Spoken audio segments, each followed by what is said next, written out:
Hey everyone, we are so excited to have you all here today.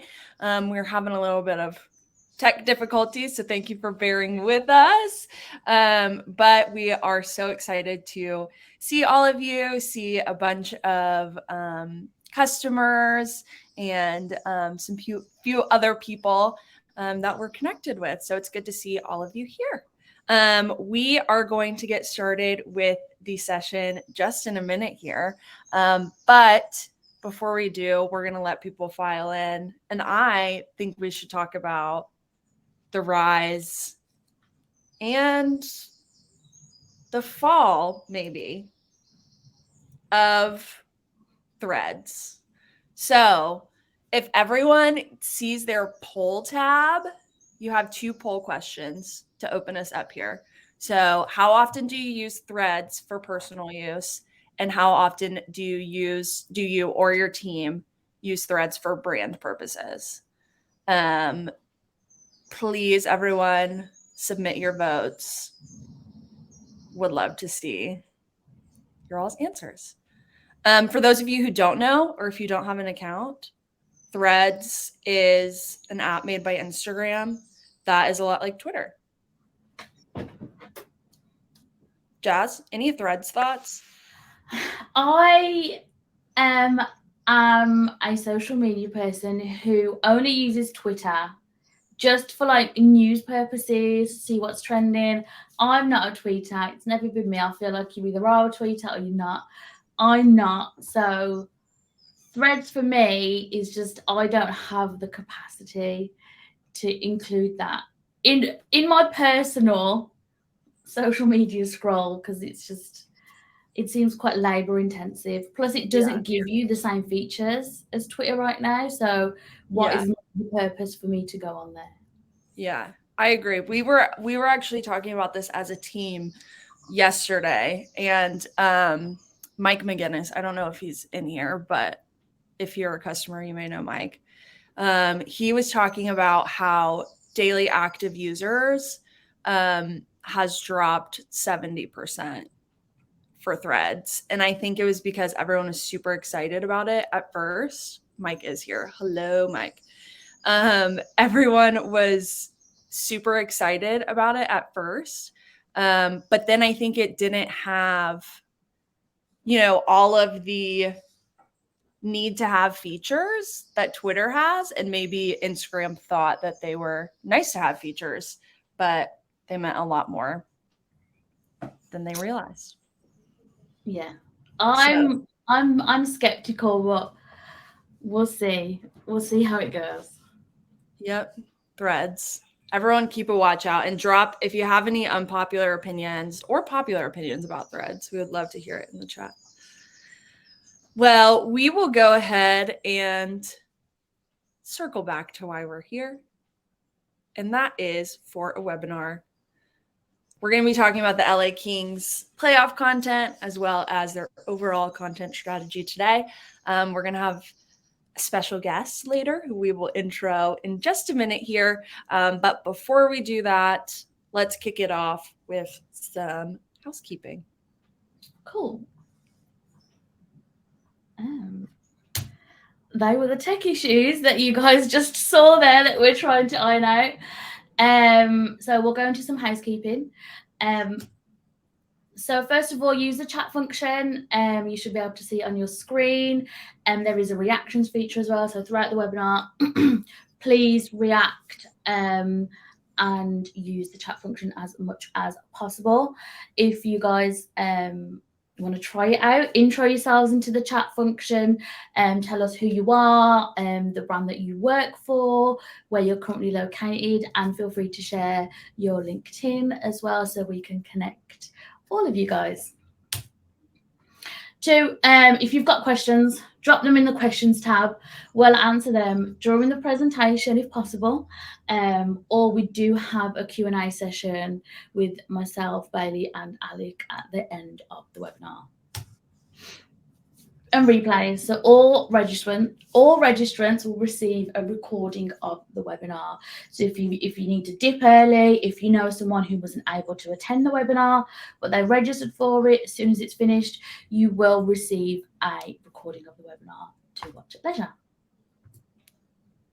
Awesome. So I don't know if Jazz was talking about introing in the chat. I don't know if me and Jazz ever introduced ourselves.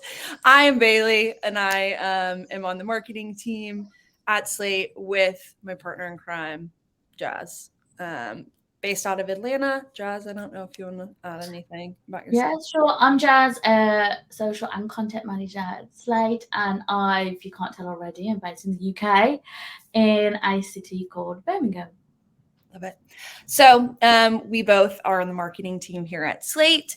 Again, we have some customers in here, so I know some of you know who we are. But if not, Slate is a content creation hub for brands. So brands will upload their brand assets, colors, fonts, anything they need to create social content into their brand portal, which you can see here, and then use those assets to create social media, digital marketing content on our iOS, Android, or desktop creation apps. You can see that there's these pieces of content. These are Slate examples. And then the pieces of content that you will see later on today from the Kings are Slate as well. So if you have any questions about Slate, who we are, what we do, how we could maybe work with your team, please sound off in the chat and someone from our team will reach out to you. Cool. So the agenda. So we'll be looking at a brief overview of the Kings content strategy. We'll be figuring out how they actually planned for the playoffs and what that process looked like. A bunch of content that they made, what the workflow looked like in order for them to produce so much content, how they could produce so much content. So we'll be looking at some figures from the LA Kings account and just to see if there were any particular trends, why they used certain features, how they measure their success on social during the playoffs. And finally, we'll be looking at some key takeaways and answering all of your questions. Awesome. So now what you have all been waiting for, I'm going to ask Alec to come up and join us on the stage here. Alec is awesome. He is the social media manager at the Kings, and he's going to drop some knowledge today. So Alex, if you want to give us a little background about yourself, who you are, how you made it to the Kings, the floor is yours. Appreciate it. Thank you. Thanks everyone for joining today. I know an hour on a busy work day, some in season, some out of season, isn't easy just to jump off. So really appreciate and feel pretty special you guys joined today. But I appreciate you guys the intro and having me. But I'm Alec Palmer. I'm the social manager here at the LA Kings. This is my third season. I came in about halfway through the 21-22 season. And before that, I was actually with a content and production company called Momentum. We were in baseball. We were working with directly with athletes, helping with social content production and doing some original productions of ourselves. And before that, I was finishing college and finishing grad school, but I was working as like social for our athletics department in my small school in Cleveland, Ohio called Baldwin Wallace. So I was there. I lived in Cleveland for about 8 years, including my time at BW. But before that, I was born and raised in Pittsburgh. So any other Yinzers out there, we stick together and we go everywhere across the country. But other than that, fun fact is I've actually been an adjunct college professor this is, I think, my 4th year, which is pretty wild. But I love it. And it's one of those things that I teach at Baldwin Wallace, and it was one of those things where they kind of just fell into my lap, and it's been, one of the most fulfilling parts of my career. So I love that part, and I'm excited to share any wisdom in my, I guess, a little bit more of a non-traditional background, getting into sports marketing and sports social. Awesome. We are so excited to hear what you have to talk about. And thank you for being here. We appreciate your time. Of course. Thank you guys. Cool. Well, let's jump straight in to the juicy stuff, into LA Kings content strategy. So in any type of content strategy, you'll have pillars, objectives, KPIs. If you just want to give us a run through of what your guys' typical objectives are. Yeah, so I think it might help to start, I guess, a little bit and give some color to kind of what I came into at the Kings. So, Kings were one of those first teams back in, we won the Cup in 2012 and 2014, but we were one of those first teams that really kind of, I'll brag because I'm here, but we were one of the first teams that really kind of kicked off sports social into the world that we are now. Some of those tweets heard around the world, as some people say, where we were one of the first teams to really kind of trash talk other teams or things like that and bring that snarky attitude. And those people that were there, they did an amazing job, and they were here for a while. So coming in, it was a little bit of kind of intimidating, a little bit big shoes to fill, knowing how successful and how much of an impact the people before myself and my boss, when we both came in, how impactful that team was before. But as anybody who's came into that scenario or that situation before, you have to make your own mark as well. You can't be someone else. You can't execute someone else's strategy exactly how they would. So what we found was we really narrowed it down. And I'll be the first one to tell you, this is not, we didn't walk in our first day and be like, here are our objectives. We've got the pillars.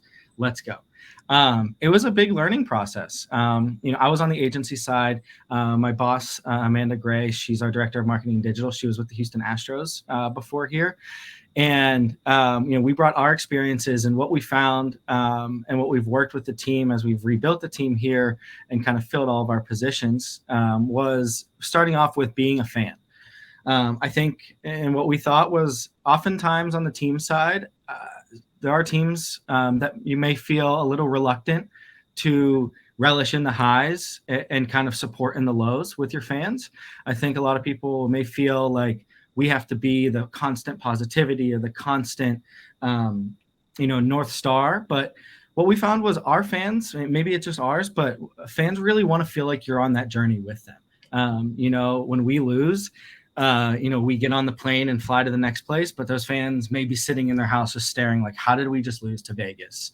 And just they're upset. And then we don't play the next day, but we're like a goldfish, like the next day we're moving on. So what we found was, don't sulk. We don't want to sulk, but we want to kind of ride that wave with them. So we're not trying to spin a crazy positive story. If we lost 7-3, or we lost 6-0 to the Maple Leafs last year. There's nothing good that we can post out of that. So we're not trying to force it. It's one of those where it's cliche, but moving on and trying to help your fans move on. But just as important it is supporting them in those lows, you want to relish in those highs with them.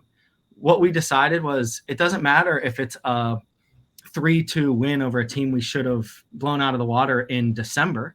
Those points matter, and it was exciting. And you never know what time or when those fans are going to become fans for life. So it was a huge thing for us to really relish in those highs and support in those lows. And that kind of encapsulates being a fan and what we try to push through all of our content, especially on social. And our second one, with that though, we want to be intentional. And that is a little bit vague on purpose, but it's not just a quantity of posts. It's not just, jumping on a trend to jump on a trend or a meme or whatnot. We want to have reasons why we do things. And I think that may come off a little bit rigid potentially to start. But what we found was we're trying to be more intentional in the stories we're telling about our team. It's very easy to kind of lose the idea of like authority, or I don't want to say power because that feels a little icky, but what people look to. Like, I'm a lifelong Steelers fan, and if I want to know about the Steelers or I want to go something, I'll go to the Steelers channels. And I have met people who have run that channel before, but things like that. But like, I'm quote unquote like just a fan when I look at it. I'm the one who's sitting there staring like, I have 5 days. I can't believe we just lost to the Browns. And so what I want to do when I go there, I want to find those storylines and find what are they talking about. is the locker room excited? One thing we found too, and it kind of harkens back to being a fan, is that what a fan feels and versus what the players or the coaches may feel might not be the same. A fan may feel like this was the worst loss we've had, our head coach should be fired. But we walk in the locker room and our captain or our coach is like, yeah, it sucks we lost, but we're still in a great spot. We were really happy with how this person played or our team performed. So we want to find ways to tell those stories and be intentional with the stories we're telling. And we kind of jokingly say it's like we're state-run media. We don't have to advance a poor narrative. We advance the narratives we want, and we don't give anyone else airtime. So it's intentional about what we do in every single post. And then finally, that third one is be excellent. So in both of those two prior objectives, the overarching objective here is to be excellent. We're in Los Angeles, where every movie is made, every person who wants to make it comes to. A-list, B-list, whatever. Influencers, doesn't matter. You want to be here and be the best that you possibly can. And what we want to do is we want to be better than everyone there and everyone else. So we try and strive to be excellent in every single thing. And knowing that not every graphic is going to be the most amazing thing we've ever seen, or not every video is going to be, a Barbie level movie. I did see Barbie last weekend. It's tough. So good. So good. I'm so glad you brought that into the conversation. But, it's one of those things where we want to be excellent across the board in everything we do. And knowing that we don't have to do that, that doesn't have to be the only option every time, but striving for that is what we really push our teams to do. And we've really seen a payoff over the last, it's now been, like I said, my third season. And frankly, we started at the bottom of the barrel in terms of metrics. Our team wasn't very good. Our on-ice team wasn't very good. And it was difficult. So it was a big thing. And now, selfishly, we've moved up into that top half and we're really excited to keep pushing. So it's a long road, but always striving for that excellence. And it's something that my dad always instilled in me even when I was a kid was, be proud to put your name on everything that you do. So I really try to push that here as well. Amazing. I love that. I think a lot of brands over probably the past 1 to 2 years have started to put themselves more in their customer or the consumer or their fans' shoes to really understand what type of content they want to see, as well as being more intentional. It's not all about the quantity of posts or content. It is about managing the quality over that as well. Cool. So let's jump in to some of planning for the playoffs. But with anything on social, whether it's an event, whether you work in entertainment, sports, media, news, there's always going to be challenges. So Alec, if you just want to talk us through some of the challenges that you had for the playoffs. Yeah. So like I mentioned, we did have some unique challenges, kind of more internal rather than strategy based. So when I joined, the organization, as well as everyone, was coming right off of COVID. So I joined at the end of 2021. So as most, I'm sure everyone in here had felt it some way, one way or the other, COVID layoffs and economic downturn kind of touched AEG, our parent company, as well. And because of that, I came into a team where a lot of positions were open. So I joined, and at one point we had 2 graphic design positions, a creative director, a VP, and a video producer position all open. So we were very much a skeleton staff, trying to produce the same level of content basically that we do now. And that didn't come without its challenges. So I say all that to kind of give background to, before this past playoffs, we finally filled all of those positions right before the playoffs. So it took almost 1.5 years to fill all of those coming out of COVID and finally having a full team. But because of that, we didn't have a full creative suite or brand kit to work off of. The people who were here kind of knew what the brand was, but it left a lot open to interpretation. So as anyone who, existing customers with Slate, it's what you make of it. It's what you put in there. It's what brand guidelines you put in and all of those things. But the tough part when it came to after my first season was like, why didn't we use Slate as much? I was like, I don't even know what we have to use. So we really made that a point for our playoffs as like our coming out party per se. And so we did have that lack of creative suite to execute on. But as we got into the playoffs, it was our first real time we really pushed, and we're really excited to kind of showcase what we had.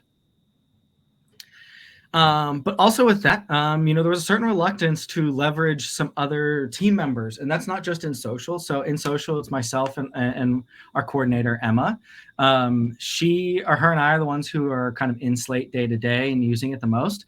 But what we found in being like hyper transparent was, there may be some graphic designers in here, other social managers that you may have went into this, but presenting Slate to a team of talented designers can be kind of feel like apprehensive. They might feel a little like, well, why are you trying to design instead of me? Or what if you don't use these things correctly?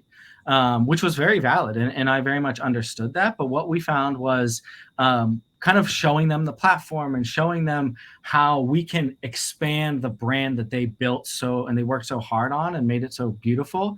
How can we then even show it to more people?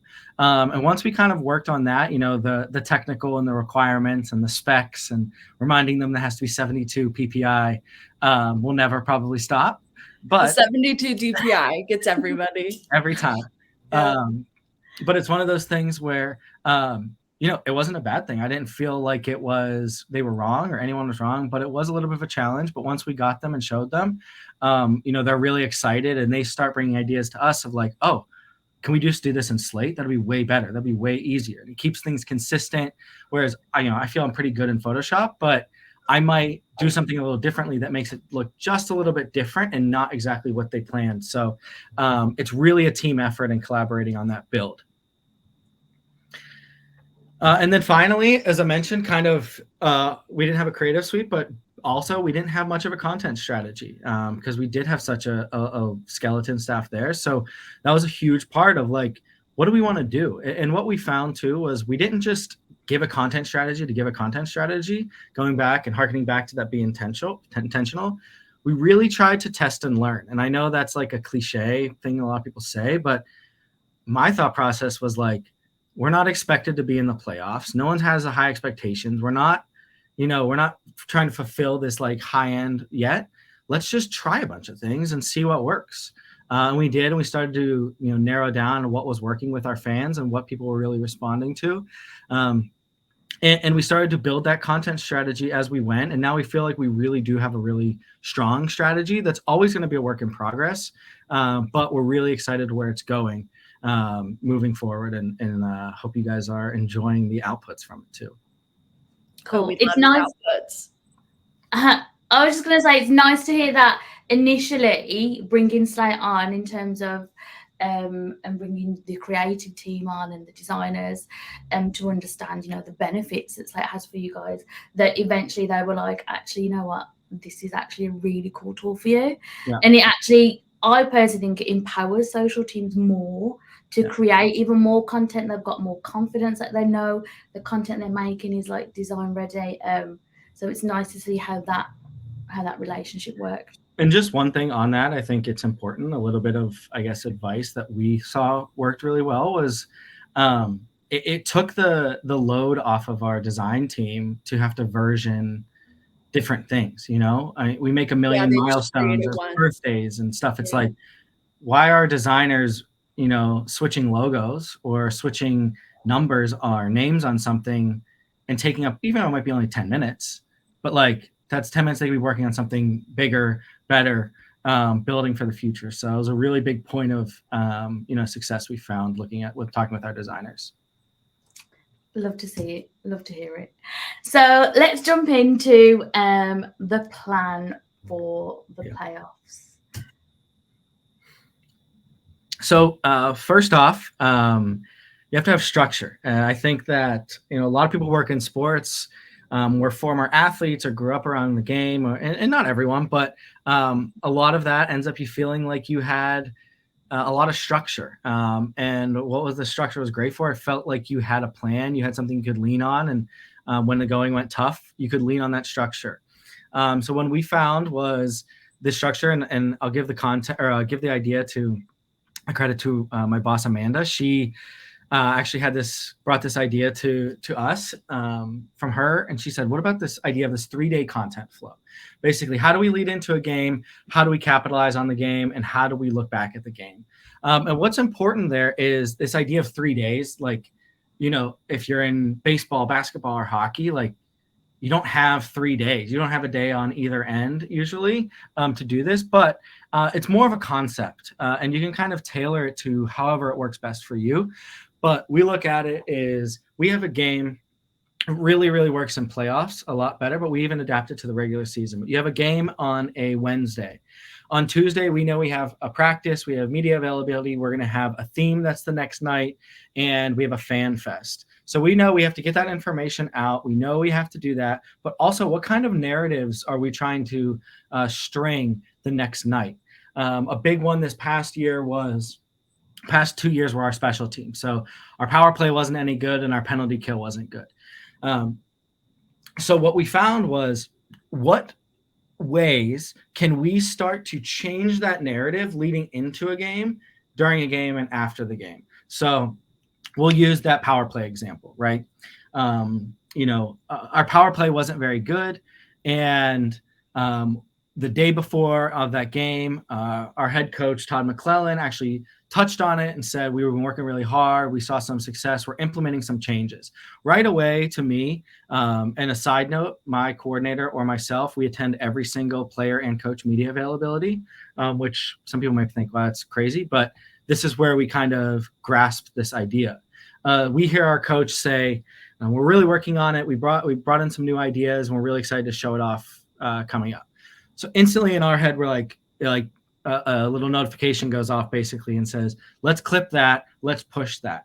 Even though it's a little subtle and we're not like, look, our power play is good. We're not fighting the fans. We're trying to let them inside the room and hear what our coaches and what our players are thinking. So now a fan may see that media availability and say, "Oh, like Todd really is working hard on our power play." I know I'm being a little reductive, so I get that, but that's the idea. We're trying to put that in there, and then we get people to react one way or the other, but they're talking about it.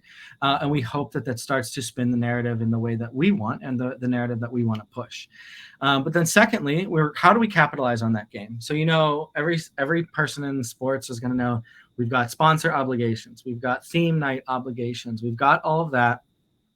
And one way where we really leverage Slate for that is having consistent brands. So we know that we can create little frames or stickers or graphics, get them approved by that partner, and then we know we can use it wherever. I know that's a big pitch. I basically lifted that right from the Slate demo. But love that. All of the Slate team is like, we've heard it and we love it. They're sounding off right now in their homes. So that's a big part. It takes the load off of us having to worry about, is this partner going to be okay with this or not?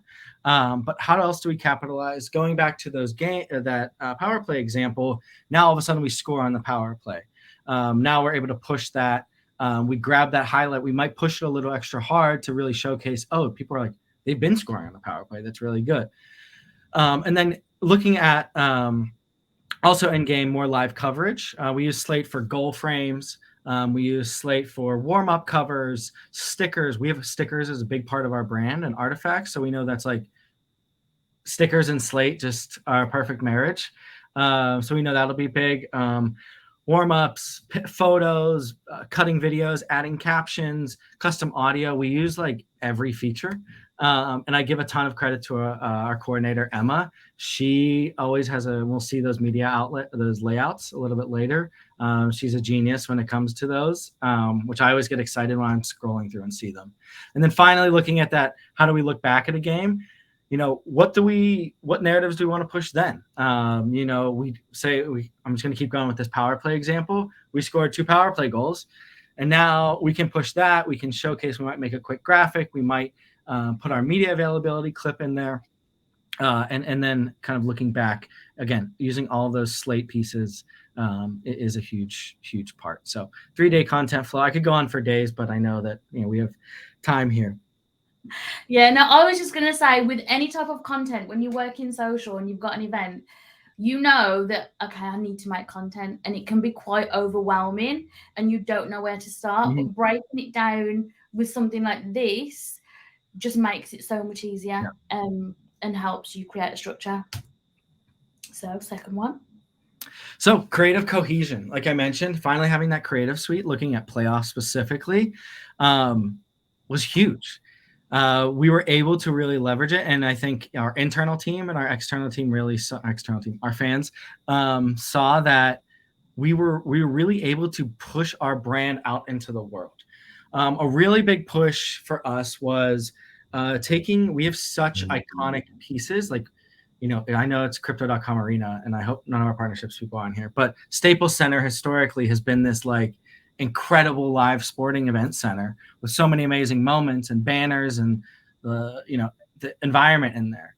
And our game presentation is so incredible that it's really, really tough to showcase like how cool it is on social, other than, we can't use music because outdated DMCA laws. So that's tough. We can't use a lot of like audio to show, because like it's so loud, it's so big. So we found a visual way, a very visual brand that we started to build off of. So a lot of what you see, these textures, these pieces, are actually lifted from actual parts of our arena and our game experience. So that Go Kings Go, our players walk right past it, walking onto the ice through this cloud of smoke. There's that netting. We have this like really cool, it looks like a steel cage netting that goes around the ice. So we really took that and said, how can we marry our IRL experience with our social experience? One, looking at that from home, but two, when we started to create a home and away look on the away side, we really want to have this idea of a takeover. Like, we are invading, we are taking over your city, your arena, your team. So it's going to be stickers, it's going to be textures, it's going to be all of those different pieces to really feel like they are here. We are here, we're making our mark. And so that creative cohesion was just so big for us, because if you went into the arena, you saw those stickers. And then you went onto our social channels, you saw those stickers, you saw those backgrounds, you saw them everywhere. And that was huge for us. And we're going to continue that. And our style kit this year is going to even level that up even more. I just like the way that you guys have, I feel like you guys have a lot of fun with your content, even like something so simple. And I know we keep talking about it, but we are going to go into a bunch of content soon. But it just adds a bit of pizzazz to it and makes it look super cool, fun. It's not overkill, but it's not like super, super simple. So, yeah. I love all of that. And then third, all for one. This is a huge thing. Like I said, coming in with a very established way they've done things at the Kings, especially on the social side. It was kind of hard to pitch this new. It wasn't a full new direction, we still go at teams here and there and things like that, but we wanted to expand. We wanted to grow with that, with the current state of social and sports social. So getting everyone on board, everyone on board with this content strategy was really exciting. It was challenging, but it was exciting. And now we really feel like we're pushing super hard. And like I said, even just getting our creative team to really buy into this idea of slate and can build these beautiful designs for us to execute against was huge. And we actually push this idea. If you walk into our hockey operations side, Rob Blake, our general manager, he has this quote. It says, I always mess it up, but you'll get it, is it's amazing the things you can do when no one cares who gets the credit. And I'm always just like, as you walk in, it's this big sign. And they just encapsulate that, and our team encapsulates that. And I think that our social, our team, our business side really does, really strives to encapsulate that too. So that's kind of where we get this all for one mentality, is like, listen, we're all trying to do the same thing. We're all trying to, make our guys look the best we can, our team and our channels and everything. So let's all pull together and do it together. Nice. And then finally, I think that we really, like I said, it was our coming out party, but really this was our first chance to showcase our brand to the world. Selfishly, everyone wants to be the best they can be. And like I said, being excellent, we want to be better than everyone. We want to be better than every team in every sport. And granted, people may know it's not realistic. Well, I'm fine to push for that and strive for that. Even though we might not land at number one, we know we're pushing towards that. So it was exciting to finally showcase, even though we've had 2 first-round exits the last 2 years. We want to keep pushing and have a bigger and bigger impact each year. So excited for this season. Awesome. I'm going to hop in here so we can talk about this content. Before I do, if you've been on one of these before, you've probably heard me say this. My dog Murphy is snoring, and so I do apologize if anyone can hear that. I gave him a CBD treat before this to knock him out, so he wouldn't be barking. But let's get into the content. So you guys have a bunch of different types of content. You guys do a lot of really cool things on social. I'm really excited to talk about them. We talked about this, the media layouts. I know you had talked about someone on your team being really great at it. Yeah. But let's take a look at some of these examples and we can talk through them. Yeah. So the basis of, I haven't started earlier than that. Instagram stories, I think everyone can probably agree, it very easily can become a dumping ground for promo, other stuff, or your partnerships team is like, hey, this partner needs this thing, and you're like, okay, we'll put it on Instagram stories, or we'll hide it on Facebook, or something like that. I'm not gonna say we don't do that at this point too. Like, trust me, everyone does it, but we really wanted to create Instagram stories as like being intentional about what we're doing. And like, it might sound a little cheesy that I keep harkening back to those objectives, but it really does like drive so much of what we do. But why can't Instagram stories be a full feed competing with your other channels? So it's not just upload a photo. And I think when we were doing the prep for this, I might have been Bailey, you mentioned like, or maybe John, I forget who it was, but they were like, when Instagram first started stories, like you post everything to your story, cup of coffee, the park, your dog. It was just like a hodgepodge. And I feel like a lot of us grew up to be social managers after that. So we have this idea of like, we can publish anything on there. But what we really look to do for our stories now is tell a more impactful story, and that it's okay to create just for stories. You don't have to create everything for every channel. And I know everyone's heard that, but we all know it's a lot harder to do that when you're actually like in the weeds. So a lot of these multimedia layouts, like they never saw the light of day anywhere else except our stories, because we want to be able to someone to go to our story and understand and watch and read the story essentially of what happened that day or that game. So arrivals, you see, those are all iPhone videos. Just something easy. We have those photos from arrivals. We have, you will be able to play the custom audio here, but it's stuff that it might not be the most perfect picture or whatever, and maybe it is, but finding ways to tell your story through stories is a huge, huge part, knowing that you can't get Instagram feed just as fast as you can on stories or Twitter. But it allows us to tell a little bit more of an impactful, authentic story than a little bit more of a polished story that we look to do on our Instagram feed. So if you want to do the custom audio, per mic, we were one of the first people to use custom audio. So you guys were. Yes. Yeah, you were.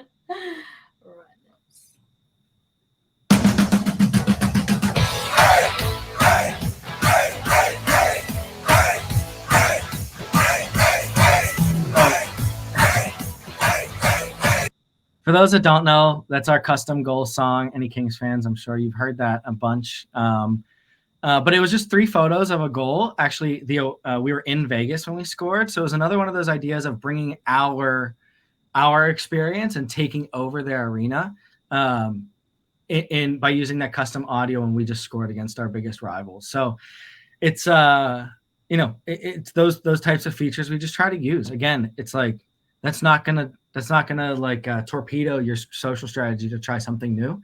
And if it didn't work, we wouldn't do it anymore, but it did work. And we tested it, and we now start to use it a little bit more heading into next season. Love it. You got a GKG in the chat. Yes. Thank you, Emily. I see. Is that Go Kings Go, I'm assuming? It is. Love it.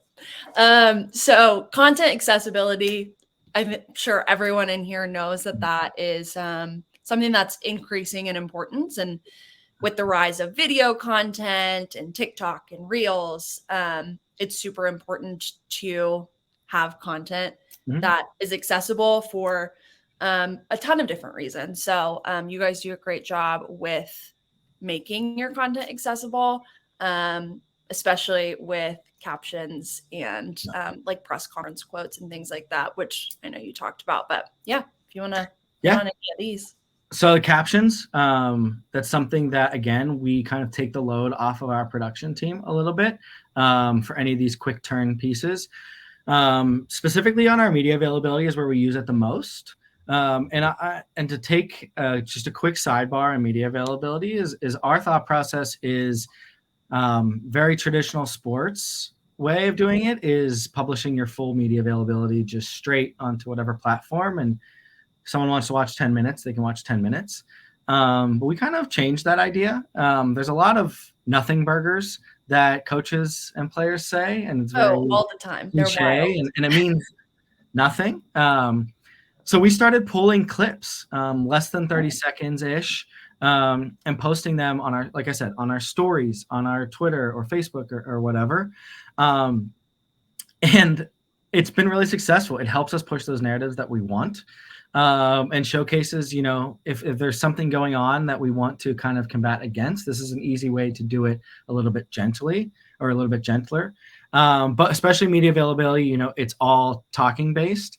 So if people aren't watching with sound or even with sound, like I watch everything with captions now, Netflix, whatever. I went to the movies and I'm like, I have to like remember. I need subtitles. Can someone please put subtitles? Yeah. Right. So now I'm just used to it. You know, you see it and it helps. So someone doesn't have to have the audio on or doesn't have their headphones in. But then the second one, you know, we're all doing walk-bys and those mini mic opportunities. And a lot of our guys, whether it's loud out around or they don't, you know, a lot of guys don't speak great English because they're from across the world. So us captioning things allows us to kind of make that a little bit clear, a little bit more engaging, where you might not fully understand what, you know, Kevin Fiala was saying because he's back into his little bit of like a German, like a Germish type. So it's one of those things where it helps there. And then any type of selfie videos or whatever, those types of things, those are just easy, quick turn ones where you just throw those captions on. It's branded. It's synced up. You usually don't have to make a ton of edits.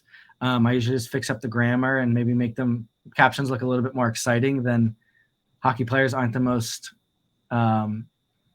loud, boisterous people when they're on camera, but we can add a couple exclamation points to help that out.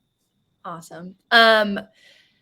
Brendan in the chat asked if these stories link out anywhere. I'm not sure if he's talking about within the slides or if you have content that links out anywhere, but I think our next slide.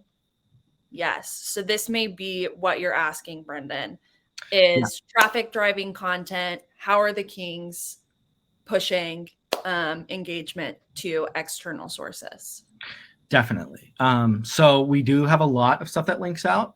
I think the easy thing too for us is, or the easy thing is most social people is like, it's very easy to want to link everything out to something else. And so we try to combat that a little bit of like what we said before is like, it's okay to make something just for stories, like the photo of the goal with the goal song. It wasn't linking anywhere, but it still provided a purpose. But knowing that stories is our highest click-through, at least on metric-wise, this is a huge opportunity for us to leverage those link outs. So all of our editorial content, game preview, game recap, practice report, feature stories, all of that stuff, that goes there and we'll link out. One thing that we learned was we need to be better at talking with our designers to build a spot to be a clean place to put that link sticker. So it kind of gets hidden in these a little bit, but knowing that was a learning for next year or as we build it for this year. So that's huge. Tune in is also huge. Last year, you know, with the kind of tough environment of regional sports networks, TuneIn was a huge initiative for us. So we were instructed to push TuneIn basically wherever we can to get people to watch, because knowing we were going into a new contract, we wanted to, help our numbers and as much as we could. So TuneIn was big, but we had a TuneIn landing page, or if it was a national game, we had special links from that broadcaster that would go straight to a streaming service, straight to that game. So we do link out any promos. We'll link out to the provided URL, but we try to keep everything to our site. So if we don't know what to link out, we'll generally just try to link to our website and help get those page views there. Awesome. Cool. And I think there's another custom audio example in the middle here. I love this example. I think it's really great. Yeah.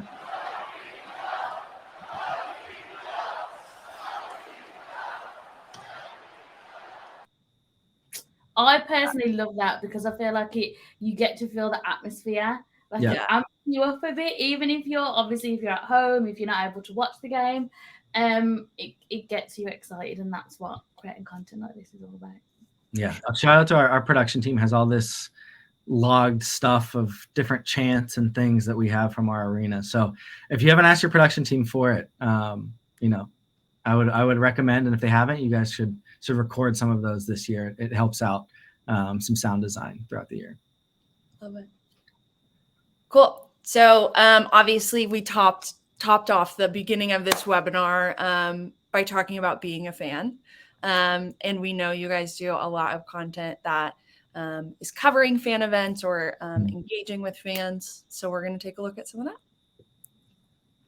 Also, maybe while we're on this slide, because Grace asked this question and I didn't see it until now, but have you found that fans have a more negative or positive response to mini mic videos, depending on how the team is performing? How do you navigate that?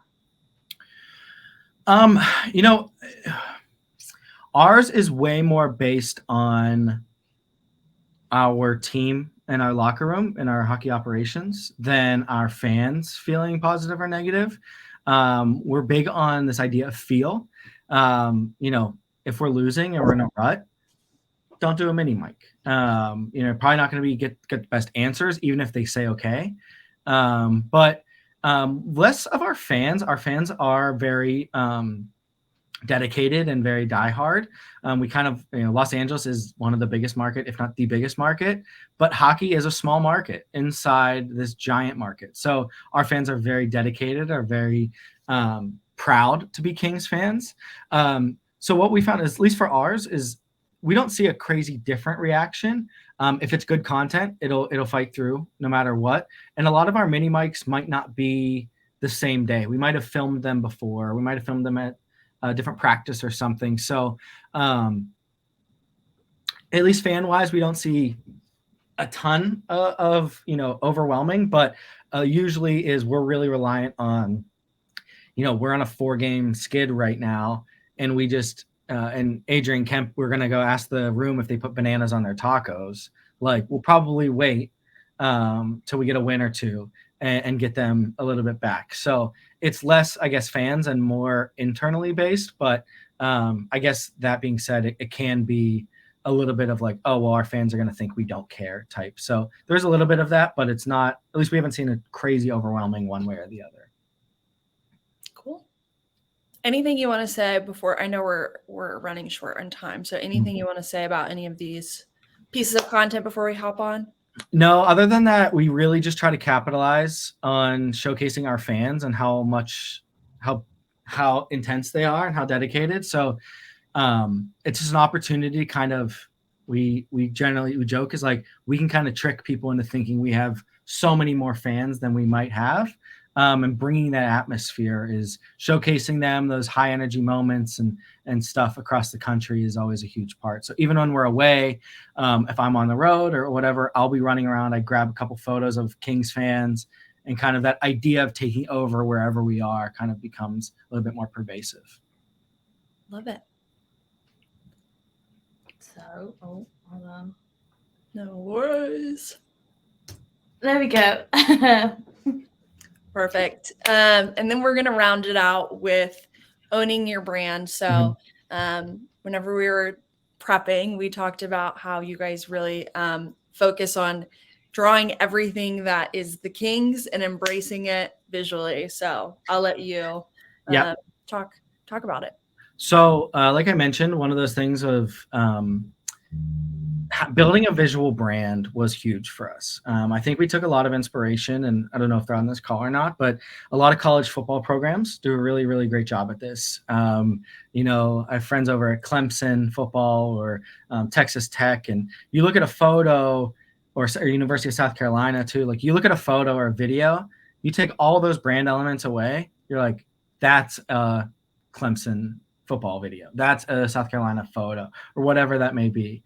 So we really decided, like, how can we take that idea and really build it? So we really have this idea of, you know, grit, and our team is very gritty, very hardworking. They don't care about the credit, things like that, but also heroic. These guys are larger than life to our fans, and they're heroes, they're community heroes, they're sports heroes.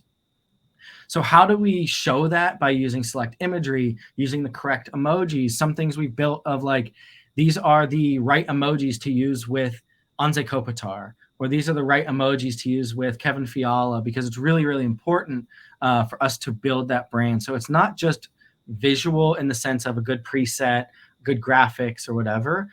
It's all encompassing with imagery and even more. So if you see these, you know, we hope that it kind of gives that, like, bold grit feeling, a little bit serious, but also approachable and kind of heroic there. Right. We're the kings of this kingdom. Exactly. Kings of the kingdom, royalty, you know, love it. All of those good ones. Love it. Cool.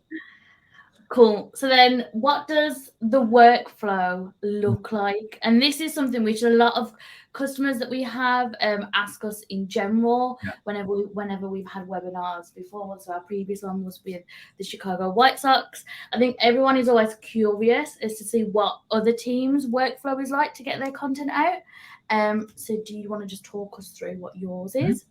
Yeah, so looking at a game day, we start off each game day by myself or our coordinator will run or write a run of show. So we took this idea from our live presentation team, our game presentation, where they have a run of show. Every minute is scripted from pregame to the end of the game.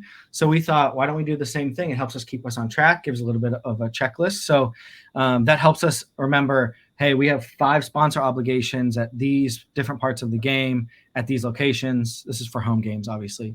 So we need to make sure we're covered here. Emma, you're covering this. I'm covering this. Our seasonal assistant's covering that.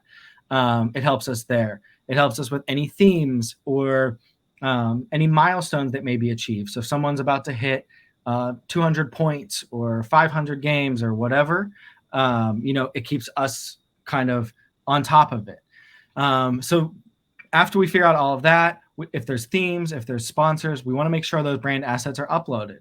And if they're not, if there's a change that needs to be made, they're made quickly, but they're uploaded so we can use them as soon as we get there and start covering for the game. And then we want to review once we get to the game. We have a quick little 5 to 10 minute social meeting of, like, everyone feel good? Does everyone have questions? Do you guys remember this? Remember, this is all uploaded. This is where we're going to drop things. Here's who's covering, etc. Then the puck drops and everything starts. Whether we're ready or not, that's dropping. They don't care if the social team isn't finished or ready. Go time, whether or not you're ready. As they should. Puck drop, and then we just make sure we're leveraging all of our templates, all of our pieces, pre-game, in-game, post-game. Templates have been a game changer for us. It allows myself and our coordinator and our intern/assistant to all create, and not one person just has to be stuck to their computer on a Photoshop document. And I know that sounds like a shameless pitch, but I can't say how much it's helped us. Where we can be in the locker room finishing a final graphic as the guys are walking in and getting that exciting, you know, they just had a big win type reaction. So we're not missing out because we have to sit in Photoshop. Sure. And the one question I wanted to ask you, Alec, is on game days, what does what does the team look like? So who does that include? So myself, our coordinator, Emma, and then we have an intern / seasonal assistant at home games. So away games, it's just myself on the road and Emma at home, although Emma will be doing some traveling this year too. But we'll have one person at home, one person there. And then once playoffs start, hopefully both of us will be on the road. Cool.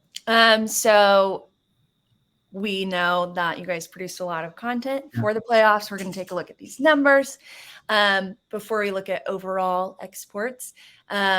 Exports with caption. So we talked about that on the accessibility, content accessibility side. 121 exports with captions during the playoff time period. So that's really awesome. We love to hear that. And 120 exports with templates. Yep. Again, you guys use so many different features. I could have pulled any type of numbers and they would have been incredible. I picked these two just because I think templates and captions do offer a lot of time saving efficiencies. So total exports though, over 1,000 at 1,024. So congratulations to you and your team. We're super excited that we were a part of that and helped you guys during your playoff season. Yeah, great. Love it. That's way more than I thought we did. Did you, just a quick question, in terms of the previous seasons that you played for, did you know that you created way more content than you had previously this season? We definitely felt it. I didn't know the numbers, but you could definitely feel that we were leveraging it. Basically, every single piece of content we had, other than like just a photo treatment, got processed through Slate. So whether it was a video, whether it was a photo, graphic, whatever, everything that we were covering live was getting thrown into Slate, either just to throw a watermark on it, to add captions, to add a sticker, or Instagram story reshares, things like that. We're trying to use it as much as we can, and I hope we're going to even just crush these numbers in the next season too. Love it. I'm sure you will. We have a minute left. We have a minute left. Time check. We've got a minute left. Sorry, I'm a talker. I get it. No. I think this has been wonderful. I was just going to say, if anyone has got any questions, drop them in the chat now, and at least we have them, whether we can answer now or personally after the session. I'm happy to stay on a couple extra minutes too, if anyone wants to ask questions or anything. But yeah, so we were pretty successful on social. We increased pretty much on every metric from last year. Even this is just looking at specifically Instagram. 18 million impressions, 4 million video views was huge for us. Video was a giant piece. I can dive into our video content strategy for a whole nother hour. So feel free to reach out if anyone wants to do that. But video we'll schedule another session for that. Have over 1 million engagements and a 6% engagement rate. So, I'm sure other teams may have higher numbers than this or whatnot, but we were really proud of the growth we've had and knowing that we're just getting started, especially on Instagram and across our platforms. We have no doubt these will even get bigger and better with the next season coming up too.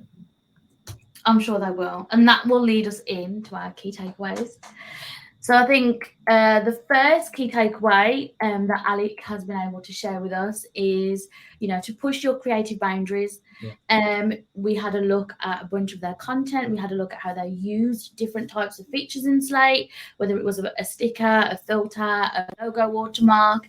If you push your creative boundaries, it will help you plan for success. So putting in a vigorous plan, a structured plan, will actually help you maximize the content you create and the output for your social team. So amazing. Well, if anyone needs to hop, feel free to hop. I know we do have one more question from Brendan that he asked earlier. How does your team handle viral moments? Mm-hmm. How does your team handle viral moments to ride when they present themselves? So that's probably like our most common internal discussion. So we generally stay away from hopping on every trend or making every meme or whatnot. A couple reasons is we have an extremely strict legal oversight from our parent company, AEG. So that's one reason. We can't use any IP even in a meme or anything. So, like we can't hop on the Barbie trend because it's IP, and Mattel's headquarters where it was filmed is literally across the street from our office. So, it's things like that, especially in LA, like everyone who has IP, like it's just very apparent right here. So that's difficult. But trends, we do like to hop on some. And this might be a little bit, I guess, a little bit selfish or a little bit, I guess, conceited here. But like we like to think our content doesn't need to have to jump on trends or memes to grow. We really focus on all of our players and really leveraging their personalities and leveraging our team and our fans' personalities. So where we will jump on is, certain ones that are more text-based, or if we can insert our player into something from an existing piece or whatnot, that's huge. I'm definitely not the best person to ask about how to capitalize on those because we have a very different strategy surrounding it. But I think there's more than one way to do all of this and be successful, and this is just the way we landed on and what we found success. So I applaud anyone who does every single different way of success in social. Amazing. We've got a question from Emily. Mm-hmm. If you have limited new content to put out during off season or slower months, how do you repurpose old content or keep your posts fresh and engaging? It's difficult. I mean, that's like the true answer. We're lucky this off season. We've had a lot of events where our guys have we had a ton of, movement, transactions, signings, things like that really carried us through the first half of the off season. So that's good. We like to look back at a lot of our big moments and find maybe those photos that we didn't post or find an alternate angle. But even stuff like, our development camp where it's our prospects, all of our rookies, or guys who are just drafted, generally doesn't receive a lot of coverage. We really beefed that up. It took us an opportunity to showcase our young guys and guys who may not be known to our fans yet because they literally were drafted a week ago. And showcase who they are. So, don't be afraid to take those smaller opportunities where you may think, no one really cares about that, but people did. Our development camp saw better numbers in that small time, like proportionately to our regular season. So it was high engaging. People are craving content in your off season. People are craving your team, but don't just post things for fun. Don't that sounds bad. Sorry. Don't just post things to post it. Post things for fun.